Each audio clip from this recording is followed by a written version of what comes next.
오늘은 이제 부처님 말씀하신 내용 중에 또 금강경이라고 하는 경전 중에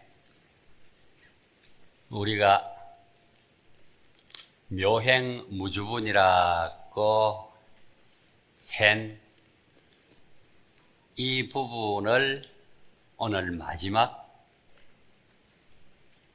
단원이 되겠습니다. 우리가 묘행무주분 한 그걸 한글로 우리가 번역할 때는 집착 없는 보시, 이제 이렇게 간단하게 줄여가지고 했습니다. 보시라고 한 말은 육바라밀 중에 제일 먼저 들어가는 내용이기 때문에 부처님께서도 묘행무주분 제4의 보시에 대한 것을 강조를 했는데, 원칙적으로 이걸 한다고 하면은 집착 없는 육바라밀, 이렇게 해야만이 제일 정확한데, 앞에 보시라고 하는 말이 나왔기 때문에 그래서 집착 없는 보시다 이렇게 넣었습니다. 제가 다른 데서 강의할 때는 집착 없는 육바라밀 이제 이렇게 강의를 해요. 자, 그러면 마지막 부분이기 때문에 우리가 주보를 한번 보면은 부처님께서 말씀하시기를 누구에게? 수보리에게. 수보리야, 너의 생각이 어떠한가? 이제 이거 비유로서 설명해 나가기 위해서 앞에 내용을 상기시키면은 연관이 됩니다. 그러면 수보리, 니는 어떻게 생각하느냐고 하고 난 다음에 묻습니다. 동쪽 방향의 허공을 가히 생각으로 헤아릴 수 있겠는가? 헤아릴 수 없겠는가? 이렇게 부처님께서 수보리에게 물었습니다. 그렇게 내용이 바로 단어가 가사량부와 이렇게 하는 단어입니다. 가사량아 부아 토를 정확하게 붙이려고 하면 요래 붙여야 됩니다. 그래서 가사량까지는 요 내용 자체에서 수보리야, 너의 생각에 어떠한가? 이제 이렇게 물었는데, 물어낸 내용 자체가 네 어떻게 생각하나? 또 생각하지 않나? 요래 묻는 내용인데, 요 간단하게 번역하되 이렇게 됐습니다. 그러니까 동쪽 방향의 허공을 가히 생각으로 헤아릴 수 있겠나? 헤아릴 수 없겠나? 요 내용 자체가 바로 동방허공을 가사량부아 하는 것, 가사량아 부아 이렇게 이제 사실은 토가 들어가야만이 정확한 토인데, 요 같은 내용이기 때문에 토를 갖다가 뒤에만 붙여가지고 그래 가사량부와 이렇게 하는 내용입니다. 수보리가 대답하기를 헤아릴 수 없습니다. 세존이시여, 어떻게 우리가 어느 한 방향을 갖다가 얼마만큼 된다고 하는 양적으로 말을 할 수가 있겠나? 양적으로 말을 할 수가 없다. 이제 이렇게 수보리가 대답을 하니까 부처님께서 말씀하시길, 수보리야, 그럼 위에서는 난 동쪽을 이야기했기 때문에 네가 동쪽은 모른다고 하더라도 그러면 남쪽과 서쪽과 북쪽 네 방향 중에 남방, 서방, 북방과 그 다음에 그거 사이사이 간방이니까, 예? 그렇기에 여기에서 네 방향 사이사이와 사유라고 하는 건 하나, 동서남북 해기네 동남간, 그 다음에 서남간, 동북간, 그 다음에 남북간. 우리는 이렇게 서는데 저쪽에 윗동네 사는 사람들은 윗동네, 그기네 우리 휴전선 위에 사는 사람들은 그 위에서는 우리 아랫동네에 가자 이칸데요. 왜? 우리가 남쪽으로 넘어가자 이래 하는 걸 갖다가 뭐라고 하는 거 하면 우리 아랫동네 가자 이칸데요. 그래서 여기에서는 어느 한 곳에라도 동서남북 그리고 또 사유 가이견에 지금 간방 이야기했고 위아래의 허공을 가히 생각으로 헤아릴 수 있겠나 헤아릴 수 없겠나 또 이렇게 물으니까 수보리가 대답하기를 헤아릴 수 없겠습니다 세존이시여 이랬습니다. 그러면 허공을 동서남북을 나누고 그 다음에 간방을 나누고 상하를 나누어 가지고 그게 어느 정도의 숫자로 치면 되겠는지 간격을 치면 되겠는지 이래 물은 겁니다. 물체가 아닌데 어떻게 그걸 헤아릴 수 있겠습니까? 헤아릴 수 없거든요. 그래 헤아릴 수 없다고 하는 걸 갖다가 비유로서 부처님께서 수불회 때 질문을 한 겁니다. 그렇기 때문에 지금까지 이야기했던 이 내용은 이상의 내용은 비유를 설명한 비유설이다. 우리가 보시를 하고 난 다음에 그 공덕이 얼마만큼 되겠나 하는 걸 허공을 시방 허공을 비유로가 설명한 것이다. 그래서 밑에 작은 글로 갖다가 이상의 내용은 비유로 설명한 비유설이다. 이렇게 딱 결론을 지었습니다. 동방허공과 사량부라고 했는데 이거는 뭐냐? 이는 무주상보시의 복덕이 불가사량함을 분명히 알리는 내용이다. 누구에게? 그러니까 이게 부처님이 수불에게 알려주는 내용이다. 이렇게 결론을 내리고 즉 동방의 허공을 모나고 넓고 둥글고 길고 짧고 크고 작고 물질의 모양으로 생각해 하려서 수불이 내가 말할 수 있겠느냐고 부처님께서 수불에게 물은 내용이다 이 말입니다. 그러니까 어떤 방향으로 모나는 걸 치든지 넓은 걸 치든지 둥근 걸 치든지 긴 걸 치든지 짧은 걸 치든지 큰 걸 치든지 작은 걸 치든지 물질의 모양을 치든지 모양으로 나누어 가지고 말할 수 있다고만 하겠는데 그게는 모양으로 말할 수가 없습니다. 이렇게 수보리가 부처님한테 답변한 내용이다. 이제 그걸 갖다가 부처님께서 수보리한테 질문한 핵심이다. 그랬습니다. 그에 대한 이유는 무엇인가? 부처님이 이래 물었는데 뭐 때문에 이래 묵었나? 허공 모르는 사람이 누가 있겠나? 그러나 부처님께서는 하나하나 짚어주기 위해서 수불에게 정확하게 깨닫게 하기 위해서 이걸 물었습니다. 그런데 이렇게 물은 부처님의 그 속뜻은 바로 그에 대한 이유가 뭐냐? 우리가 경을 읽으면서 이렇게 부처님께서 수불에게 말한 이유가 뭔데? 그 이유를 우리가 이 속에서 찾아내야 됩니다.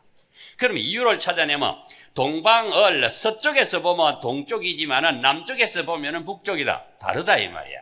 내가 중심이 돼가 하기 때문에.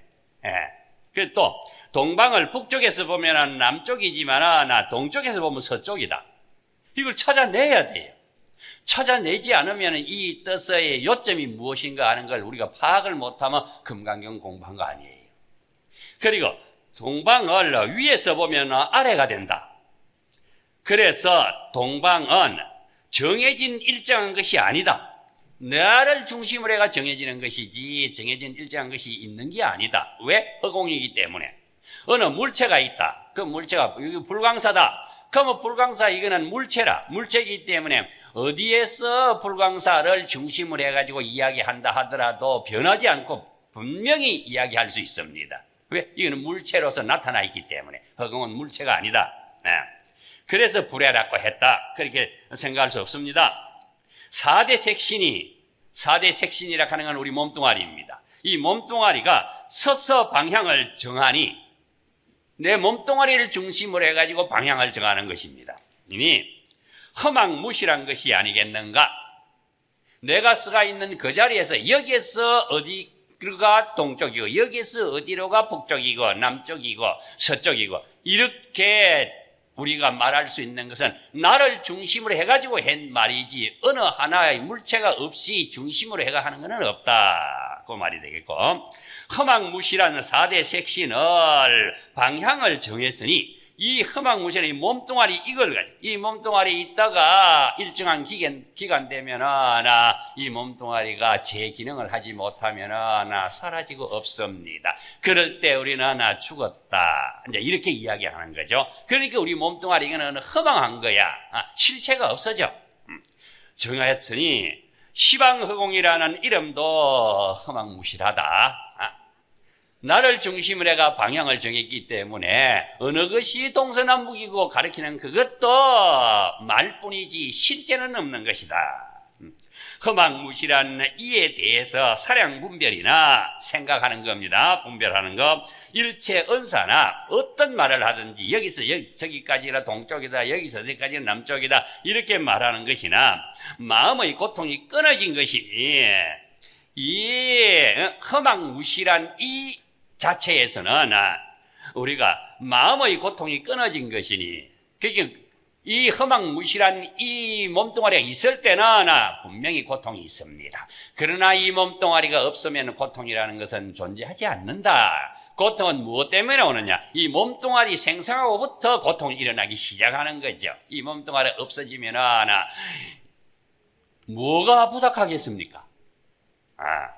그러니까 여기에서 불야세존이라고 한 이 내용이 바로 그 이유에 대한 설명, 불야세존 하는 것, 이 내용 속에 이 지금 이야기했던 동서남북을 책정하고 하는 것 내용이 들어가 있다.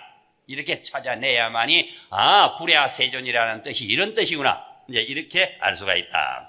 남서북방 사유 상하 허공이라고 위에서 했어. 이제 왜 동쪽은 먼저 했기 때문에 그 다음에 나머지 세 방향하고 네 간방하고 상하 이제 이렇게 되는 거죠. 동방 한쪽도 불가사량인데 헤아릴 수 없는데 측정할 수도 없는데 남방 서방 북방 사유 상하까지 말한 것은 부주상 보시의 복덕이 한량없음을 확인한 것이다. 우리가 집착 없이 베푸는 것, 집착 없이 육바라밀 수행하는 것 이 말입니다. 보시 하나만 넣으면 그것만 이야기하는 거지만은 아니다. 보시는 육바라밀을 대표해서 설명하는 것이다. 이렇게 꼭 아셔야 됩니다. 그래서 보시의 종류에는 재보시가 있고 법보시가 있고 무예보시가 있기 때문에 이 세 가지의 보시 여기에 육바라밀이 전부 다 포함되어 있습니다. 그렇기 때문에 이 보시 이렇게 번역해도 되고 육바라밀 해도 된다 하는 것을 말씀을 드렸습니다. 그렇기 때문에 무주상 보시의 복덕이 한량없음을 확인해 준 것이 남서 북방 사유 상하 허공이라고 하는 이 문구에서부터 우리는 이 보시하고 난 그 공덕이라고 하는 것은 집착 없이 하는 보시는 허공과 똑같은 한량없는 공덕을 우리가 얻게 된다 하는 뜻이 바로 거기에 포함되어 있다. 보시의 공덕이 무량한 것은 허공에 비유한 것은 무엇 때문에 허공에 비유했나? 다른 데 비유, 바다에 비유하든지 들판을 비유하지 하필이면 허공에 비유했느냐? 이렇게 질문하는 분도 없지 않아 있으리라 생각을 하고 부처님께서 수불에게 법문해낸 내용이 되는 거죠. 그게 뭐냐? 사람의 관념상으로, 관념이라고 하는 생각상으로요 말입니다. 우리가 생각 이렇게 하는 걸 갖다가 철학적인 수로로 하려고 하면은 관념이라고 하거든요. 그러기에 우리 생각으로, 마음으로 이 말입니다. 관념상으로 제일 큰 것이 뭐냐? 그럼 첫째가 허공이야. 허공보다 더 큰 건 없어. 우리 생각해가지고 어느 것이 우리가 살아가는데 제일 큰 거냐 하면은 우리가 확인할 수 있는 게 허공이니까 허공이 제일 크거든요. 그래서 여기에서 허공이므로 그래서 무량복덕을 허공에 비유한 것이다. 왜 허공에 비유했느냐? 이래 물으면은 이제 답변할 수 있어야 돼. 뭐 허공? 뭐 부처님이 하고 싶어 했겠지. 이러면 안 되는 거예요. 우리가 생각으로 할 수 있는, 관념상으로 할 수 있는 것 제일 큰 것이 우리 지구상에 있는 게 뭐냐? 우리가 지구에 사니까 허공이다 이 말입니다. 그래서 허공을 비유했다. 이렇게 딱 이해를 하고 질문한다 하면 답변을 해야 된다, 요 말입니다. 아무리 적어나 무주상 보시라 해도 그에 대한 복은 한량이 없다, 요 말입니다. 한량 없이 많다, 이 말입니다. 아무리 적게 하더라도. 그럼 적게 한다는 게 뭐 어떤 걸 말하느냐? 길 가다가 어린 아기가 울고 앉아있다. 울고 앉아있으니까 그래 저는 이제 호주머니에 사탕을 몇 개씩 넣어 다녀요. 절에 아기들이 오면은 제일 먼저 아이고 아기 왔구나 이래 하면서 내 손은 내 호주머니부터 먼저 들어갑니다. 왜? 사탕이 들어가 있나 없나 그거 이제 확인한다고. 있으면은 그놈아 사탕 하나 딱 그다음에 내면서 애기한테 스님이 사탕 하나 줄까 이러면은 애기들이 제일 좋아하는 거는 사탕이거든. 그럼 딱 받는다. 그럼 아이고 저래 가니 스님이 사탕 주더라. 근데 그게 얼마나 애기들 생각에는 기쁜지 모르거든. 그렇기 때문에 여기서 많은 복덕을 관념상으로 허공에 비유했지만 실제로는 허공도 모자라. 집착 없이 남에게 아무리 적은 사탕 하나를 줬다 하더라도 그것 받을 때 기분 좋은 마음은 허공도 모자라. 얼마나 기분 좋은지 몰라. 그러니까 울다가 아기가 사탕 하나 준다 하기는 울음 떡 끝이거든. 그럼 끝이면 그거 까먹어. 안 그럼 내가 까줄까? 그러니까 입에 넣었죠. 입에 넣어주면 사탕이 들어가는데 울음이 어디에 나옵니까? 세상에 사탕보다 더 좋은 건 없어요. 그것이 아주 명약이라. 모자란다. 사유는 동남, 동북, 서남, 서북이다. 왜 제가 이걸 연한 거면 스님 사유가 뭡니까? 일을 하는데 일하게 되는 이유가 뭡니까? 극입니까? 뭡니까? 이래 물어갖고 내가 그것도 잊어버리면 안 되겠다 해가 중요 표시해가 사유는 이런 기다? 이래서 놨고. 그러면 사방에 상하를 합한 것이 육합이다. 그럼 우리는 육방이라고 하면 되는데 경전에는 육방이라고 안 하고 시방이라고 할 때는 합니다. 그 시방이라고 할 때는 두원법칙을 해가지고 거기네 우리는 글자대로 뭐 십방이라 십방. 한국말 어감이 안 좋으니까 두원법칙에 해가지고 그게는 비읍자를 빼보고 시방 이렇게 하는 겁니다. 어떤 분이 이제 목탁 하는데 십방 세계 이라더라고. 저 큰일 났다 이랬어요. 그리고 그 다음에 육합이라고 하는 거는 사유를 합한 것이다. 그 사유에서부터 뭐 상하를 합한 것이 이걸 육합이라고 한다. 이렇게 나와야만이 금강경 법문 들은 분이구나. 금강경 공부한 분이구나. 이래 압니다. 그 다음에 허공의 크기가 본래 한계가 없는 것이므로 허공이 한계가 어디 있습니까? 별에 가도 허공이 있습니다. 달에 가도 허공이 있고 해에 가도 허공이 있습니다. 지구에도 허공이 있거든. 무궁무진한 게 허공입니다. 허공 속에 떠돌아다니는 것, 이것이 이제 물체입니다. 그 물체가 우리가 사는 이 장소를 지구 덩어리라고 하고, 그 다음에 해 덩어리, 달 덩어리, 그 별 덩어리, 뭐 이렇게 이야기하는 겁니다. 그것이 어디에 떠가 있나? 허공에 떠가 있는 거죠. 그래서 얼마나 큰 것인지를 비교할 수 없고 생각으로 헤아릴 수도 없는 것이다, 허공이. 이렇게 생각이 끊어져서 무심으로 하는 도 닦는 마음은 헤아릴 수 없고, 그러면 헤아릴 수 없는 이 속에는 무엇이 어떻게 있느냐 하면은 첫 번째, 영원히 변하지 않는 자아가 실제한다는 관념인 아상. 그리고 두 번째, 영원히 변하지 않는 개아가 실제 존재한다는 이 말입니다. 관념인 인상. 이거는 깨닫지 못한 중생들이 이렇게 생각하고 있는 거예요, 관념상으로.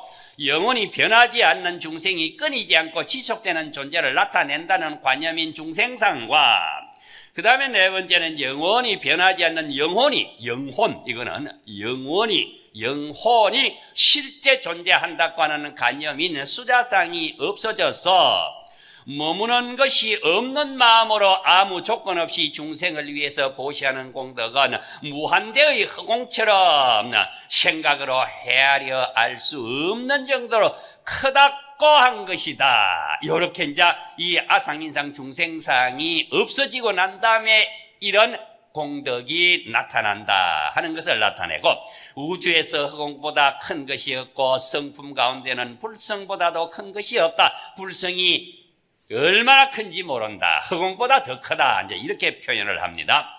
형상이 있는 것은 크다고 할 수 없어. 형상이 있는 것은 크다고 할 수 없으므로 형상이기 때문에 형상고는 딱 한계가 정해진다 요 말입니다. 허공은 한계가 정해지지 않습니다. 허공은 형상이 없으므로 크다고 한 이유가 그래서 했다. 허공은 동서남북이 없는데 만일의 방향을 보면은 상에 집착한 것이다. 우리가 동쪽 방향이다 하면 나를 중심으로 해서 동쪽 방향 이래야 되는데 나를 중심으로 안 하고 동쪽이다 하면은 그거는 동쪽이라는 글자에 집착한 것이다 요 말이 되는 겁니다. 그러면 동쪽이라고 할 때는 나를 중심으로 해가 방향이 나오는 것이기 때문에 그 다음에 불성은 아상, 인상, 중생상, 수자상이 없는데 상을 보면은 집착이다. 그 얘기는 아상, 인상, 중생상, 수자상 간데 상이라고 하는 집착심이 있으면은 이게 잘못된 것이다. 집착이 있는 것은 상에 머무름이 있으므로 보시도 상에 머물러 보시하는 것이 된다. 내가 집착심으로 가지고 보시하면은 보시한 그 물건도 집착의 물건으로 바뀌게 되는 것이다. 그러므로 가히 생각으로 헤아리지 못하느니라. 꼭 이렇게 한 것은 비유로서 설명한 것이다. 해가지고 작은 걸로 해놨습니다. 수보리아 보살의 대상이나 사물에 대한 관념의 머무름, 집착함이 없이 보시함은 보시하는 복덕도 또한 이와 같아서 가히 생각으로 헤아리지 못하느니라. 이상의 내용은 법에 다시 합치하는 복덕을 설명하는 법합이고 무주상 보시를 해서 얻어지는 이익을 나타낸 대문이라고 이야기할 수 있다. 무주상 보시라고 하는 것은 어떤 내용이냐? 내가 보시했다고 하나 자만심이 없이 완전히 자비스러운 마음에서 보시하는 것을 무주상 보시라고 한다.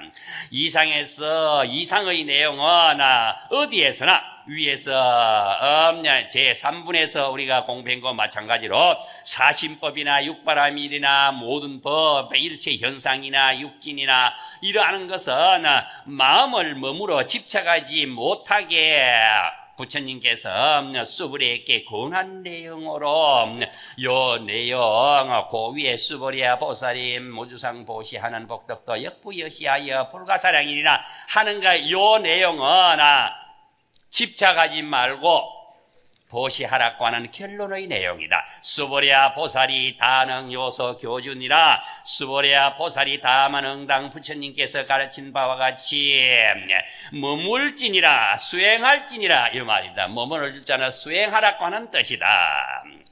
그리고 다능요소 교주라고 하는 건 다만응당 가르친 바와 같이 머물지니라 반드시 가르친 대로 공부해야 되고 수행해야 되고 살아가야 한다고 이렇게 번역해야 되는 내용이다.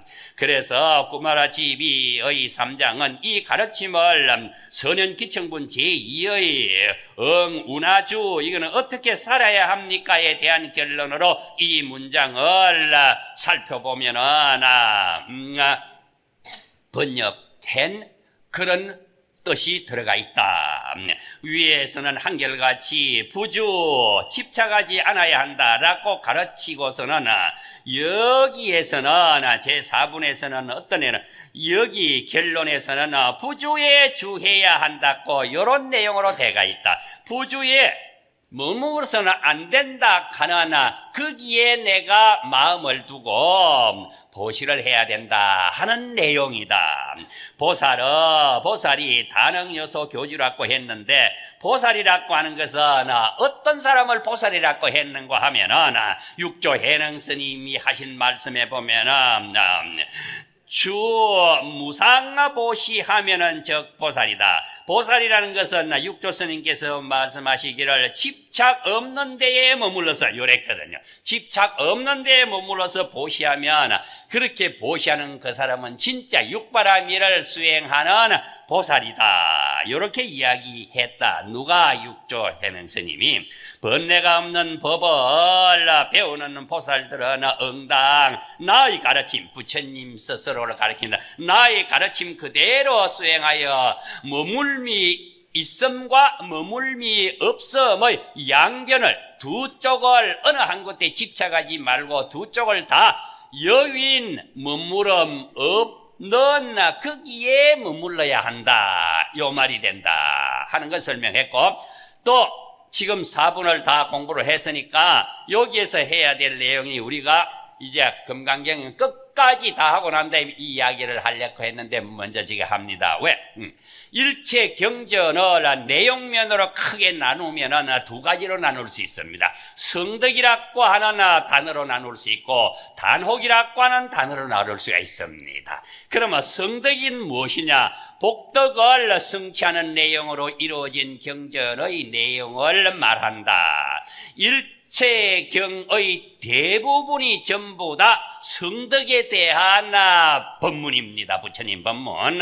그런데 단혹에 대한 법문은 대표적으로 금강경이다 하는 것을 나타냅니다. 단혹은 무엇인가? 수행상에 있어서 번뇌를 끊도록 강조한 경전의 내용을 말한다면 금강반야바라밀경이다. 요거는 번뇌를 끊게 하기 위해서 부처님께서 말씀하신 경이다. 이렇게 단정을 지어도 된다. 그 다음에 다른 경 전체는 전부 다 공덕을 짓는 경이다. 이렇게 두 개를 나눌 수가 있다. 전체적인 뜻을 한번 간추린다. 어디에? 지금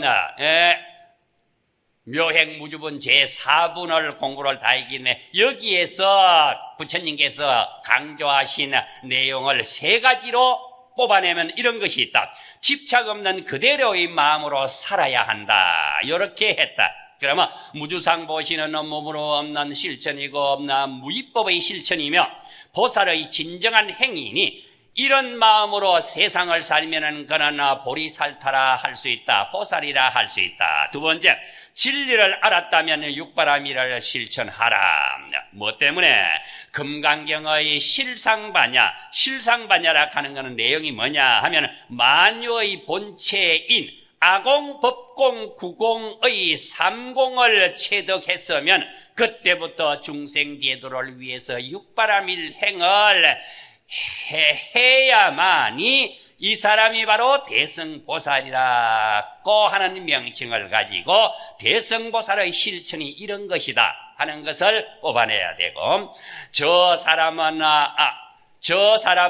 우리 절 신도다. 스님만이 그를 생각한다면은 또 신도가 우리 스님이다. 또 이거는 우리 절이다 라고 하는 말과 생각도 상에 집착한 것이니 현실은 마음에서 생긴 꿈이므로 상에 집착하지 말고 무심의 상태에서 무엇을 하든지 간에 봉사하는 일을 하면은 그 일은 최고의 결과를 이루게 된다고 했는 내용이 들어가 있다. 그러면 여기에서 말한 무심이라고 하는 것은 어떤 마음을 무심이라고 하느냐?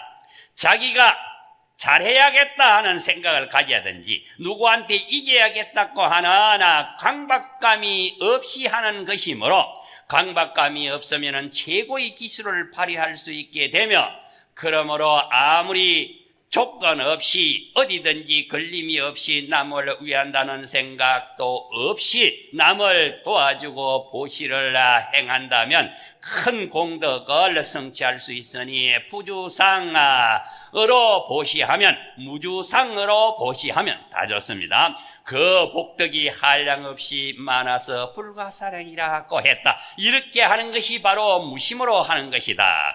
그러면은 보살행이라고 하는 것을 딱 한마디로 이야기한다고 하면 어떻게 하는 게 보살행이냐?